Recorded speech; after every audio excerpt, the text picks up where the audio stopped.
Falaremos agora sobre função inversa. Seja dada uma função f de x, y bijetiva.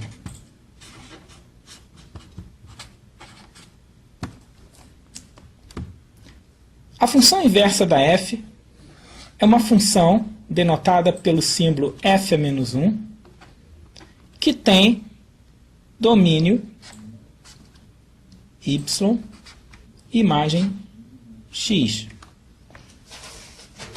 Ou seja, o domínio da f torna-se, na inversa, a imagem da inversa. E a imagem da f torna-se o domínio da inversa. Esta função f a menos 1, ela é definida da seguinte forma. Dado um y, ela associa o elemento f a menos 1 de y, que é um elemento x do domínio da função f. Ou seja, f a menos 1 de y está nesse conjunto x. E esse elemento x, que é o valor de f a menos 1 no y, ele é tal que satisfaz a seguinte condição. F calculado em x é o y. Ou seja, essa sentença que está posta aqui constitui a lei que define a função inversa f a menos 1 da f. Ou seja, repetindo, a lei que define a função inversa, ela é tal que associa a um elemento y no domínio da função inversa um elemento x, onde esse x satisfaz essa condição, f de x é igual a y. Ou seja, isso estabelece então f a menos 1 como sendo uma função. A rigor, nós temos que mostrar duas coisas preliminares aqui. Ou seja, se f a menos 1, definida a partir dessa lei, ela é uma função,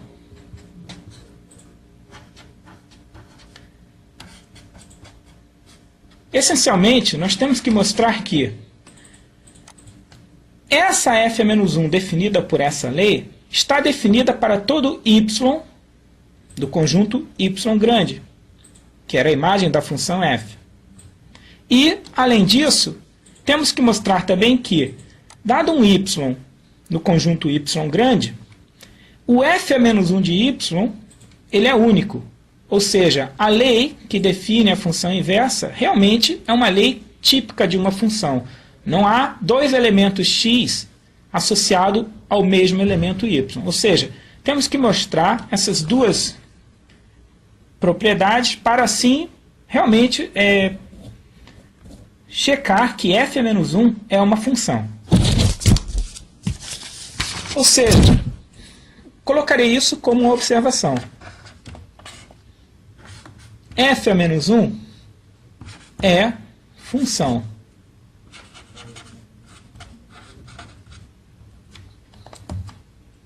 Ou seja, o que eu quero mostrar é duas coisas. Que f a menos 1 está definida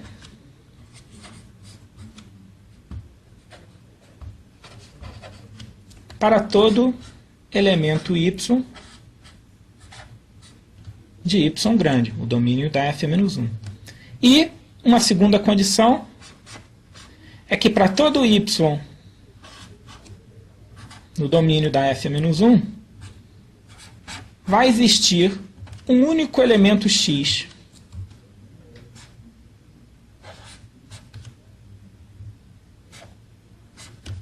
na imagem da f a menos 1, tal que se tem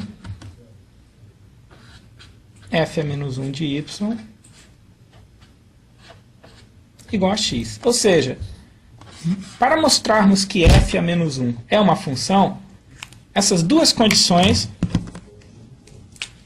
essa e essa, têm que ser verificadas.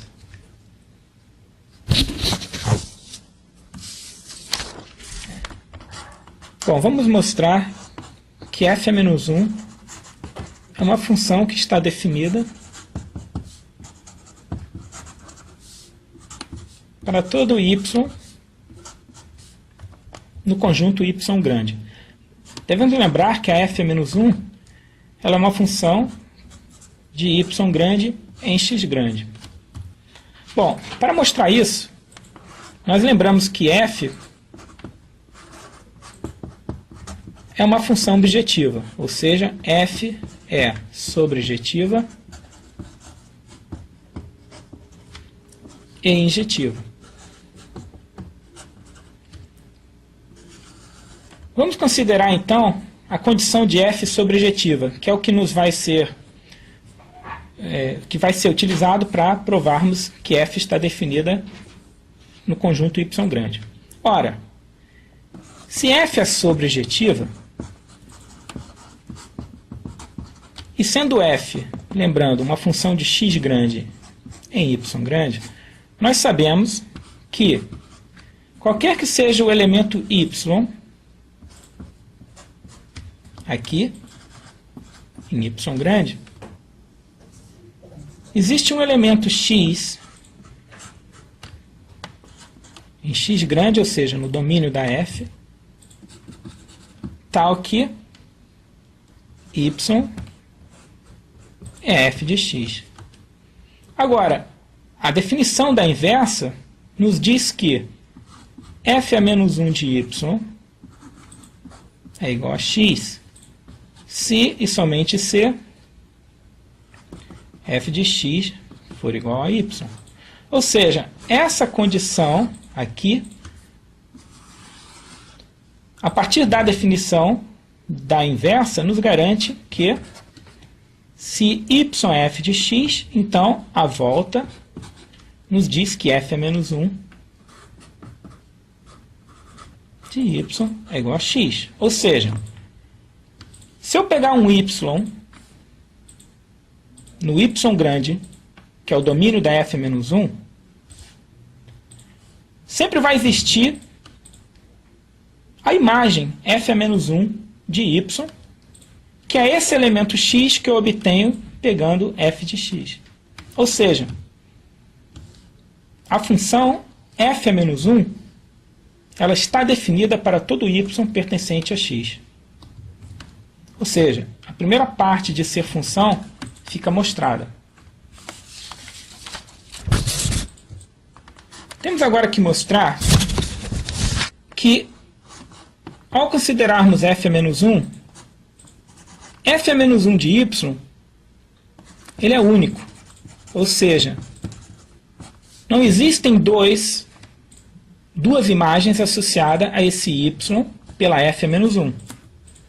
Para mostrar isso, nós usamos o fato da f ser injetiva.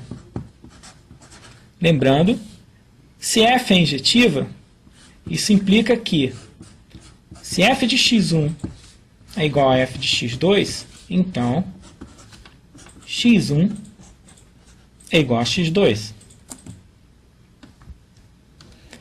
Então,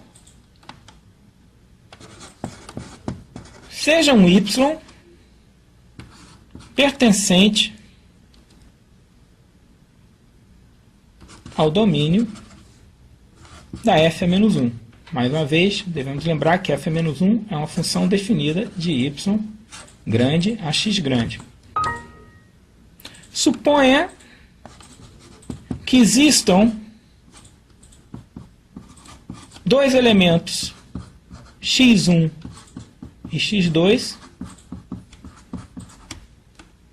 nesse conjunto x grande aqui, tal que f a menos 1 atuando em y, ora dá x1, ora dá x2.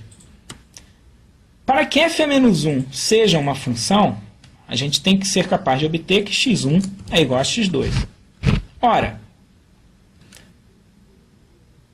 pela definição da inversa, se f a menos 1 de y é igual a x1, então eu sei que a f atuando em x1 ela é igual a y. Da mesma forma, f atuando em x2 tem que ser igual a y. Essas duas condições, então, como é o mesmo y, me dizem que f de x1 é igual a f de x2.